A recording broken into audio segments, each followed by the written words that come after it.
The check had been sitting in Derek's jacket pocket for 4 hours. He'd gone to the bathroom 3 times just to look at it.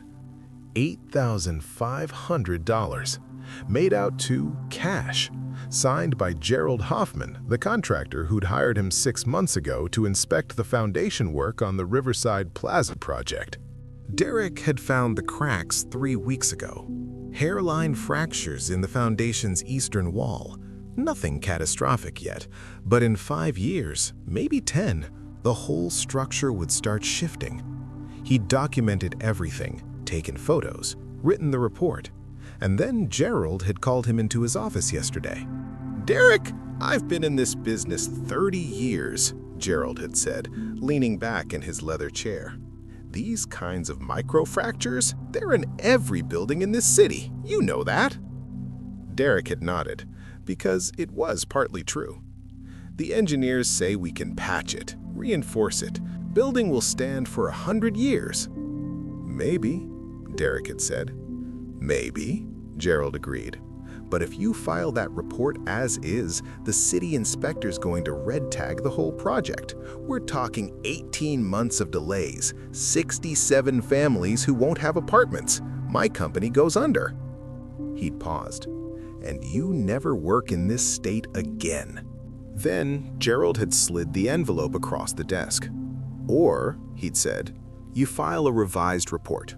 Note the cracks, recommend standard reinforcement protocol, which we'll do anyway. Everyone's happy." Derek had stared at the envelope. "That's 85, Gerald said quietly. "Your daughter's gotten medical bills, right? I heard about the surgery." Derek's daughter, Emma, was 9. She'd been born with a heart defect, had her 3rd surgery 4 months ago. The insurance covered most of it. Most. They still owed $17,000. The hospital was sending letters. His wife Karen had started taking double shifts at the diner. Last week, Emma had asked why Mommy was never home anymore. Derek had taken the envelope, walked out of Gerald's office, sat in his truck for 20 minutes, then drove to work and tried to forget about it. But the envelope sat in his jacket, heavy, getting heavier. Now, standing in the bathroom, Derek unfolded the check again. $8,500. Half their debt, gone, just like that. He could take Emma to the movies this weekend. She'd been asking for months. He'd been saying, "Soon, baby, soon." Karen could quit the night shifts, be home for dinner, stop falling asleep on the couch at 7 p.m. They could breathe. Derek looked at himself in the bathroom mirror. 48 hours ago, he'd been someone else. A city-certified structural inspector with 12 years' experience, good reputation, honest. His father had been a builder, taught Derek that the work mattered, that when you signed your name to something, you were putting your word behind it. "Buildings don't lie," his father used to say. "Only people do." His father had died 3 years ago. Lung cancer. Never made much money. Died owing the hospital $22,000. Derek had paid it off over 2 years, every month, every penny he could spare, because that's what you did. You paid your debts, you kept your word, you did the right thing even when it cost you everything. Derek folded the check, put it back in his pocket, walked out of the bathroom, back to his desk. His computer was still open to the report. Riverside Plaza, Foundation Inspection, Final Draft. The cursor blinked in the summary section. He'd written 2 versions. The first one, honest. Recommend full structural review and reinforcement before proceeding. Current foundation presents long-term stability concerns. The second one, Gerald's version, minor surface fractures noted. Recommend standard reinforcement protocol per City Code Section 12.4, structure sound for occupancy. Both technically true. One would kill the project, one would save it. Derek sat there for 15 minutes. His phone buzzed. Karen. Emma's teacher called. She's doing great in math, wants to talk about advanced placement next year. He stared at the message. Advanced placement meant extra materials, probably tutoring. More money they didn't have. He typed back, "That's amazing, so proud of her." Then he pulled the check out of his pocket, laid it on the desk next to his keyboard, looked at it, looked at the report. He thought about Emma, her surgery scar, the way she touched it sometimes when she thought no one was looking, the way she'd smiled at him last week when he'd brought her ice cream after school. "Thanks, Daddy," she'd said. "You're the best." What kind of man did he want to be when she looked at him? What would he tell her if she asked him, 10 years from now, what he did for a living? Could he look her in the eye and say he made sure buildings were safe? That his name on a document meant something? Or would he tell her that sometimes you do what you have to do? That the world doesn't care about right and wrong, only about survival? That integrity is a luxury for people who can afford it? Derek opened his eyes, moved the check aside, clicked on the first version of the report, the honest one. His hands hovered over the keyboard. He could still change it.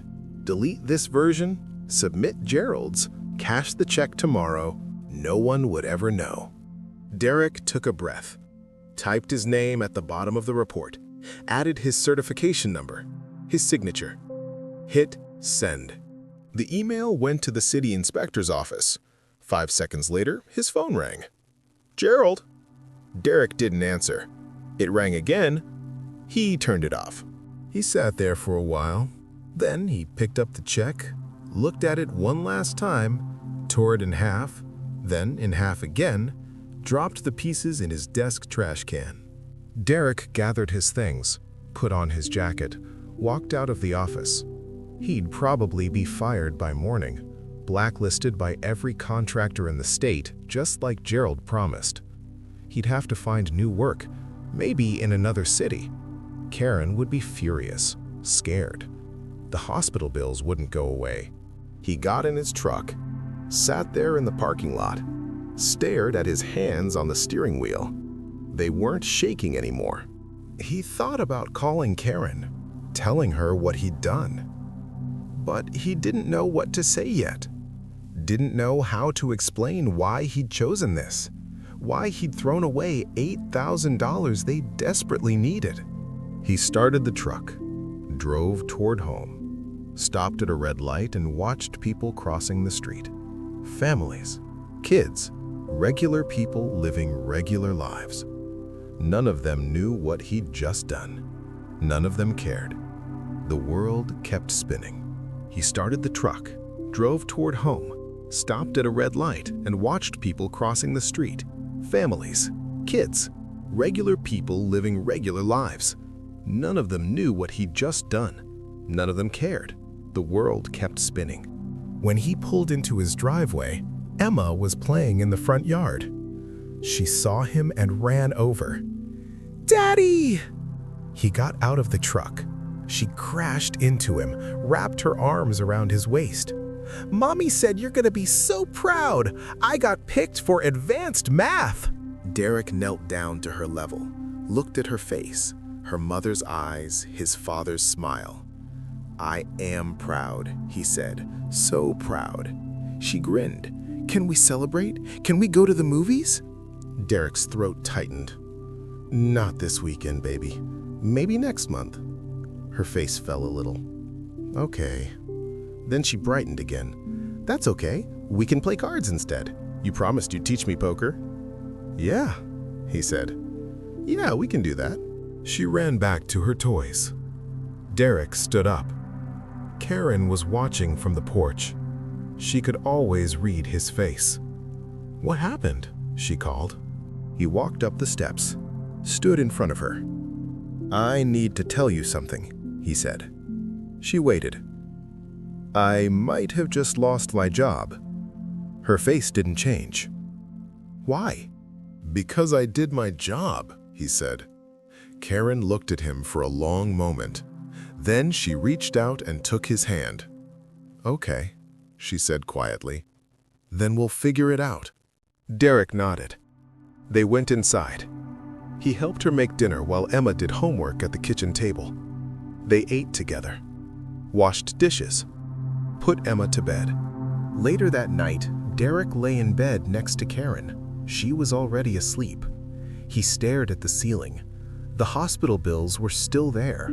The financial pressure hadn't changed. He'd probably get fired tomorrow. Gerald would make sure he never worked in this city again. They'd have to move, start over. It was going to be harder now, so much harder.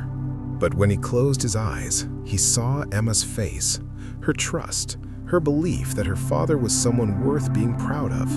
And he knew he'd made the right choice. Not because it would pay off, not because everything would work out, but because when she asked him one day what he did, what kind of man he was, he could tell her the truth.